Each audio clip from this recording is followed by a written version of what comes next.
আমাদের মধ্যে কত রকম হিপোক্রেসি, যে তুমি যখন প্রয়োজন মনে করো আমার গণিত শিখতে হবে, বিজ্ঞান শিখতে হবে, তখন তুমি টিচার রাখতেছো না।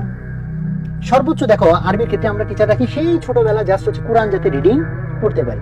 এর বাইরে দেখো তো আমাদের ট্রুলি আমাদের লাইফে কয়জন আমরা ওরকম ভাবে দিনই ইলম জান ওরকম টিচারের ব্যবস্থা করছি যার কাছে গিয়ে বা যে পরিবেশে গিয়ে আমি জিনিসটা শিখতে পারি।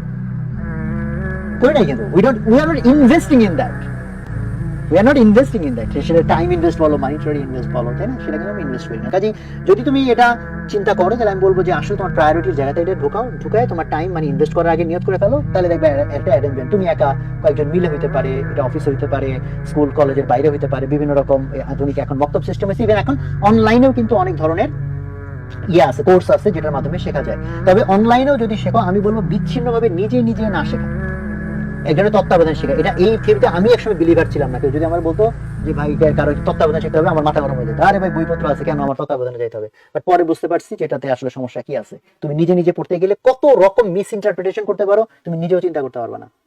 কত রকম ভুল ভাবে তুমি এই জিনিসগুলোকে ইন্টারপ্রেট করতে পারো। বা যে একজন তত্ত্বাবধান থাকে তুমি ভুল চিন্তা করে ফেলে উনি তোমাকে কারেক্ট করতে পারবেন।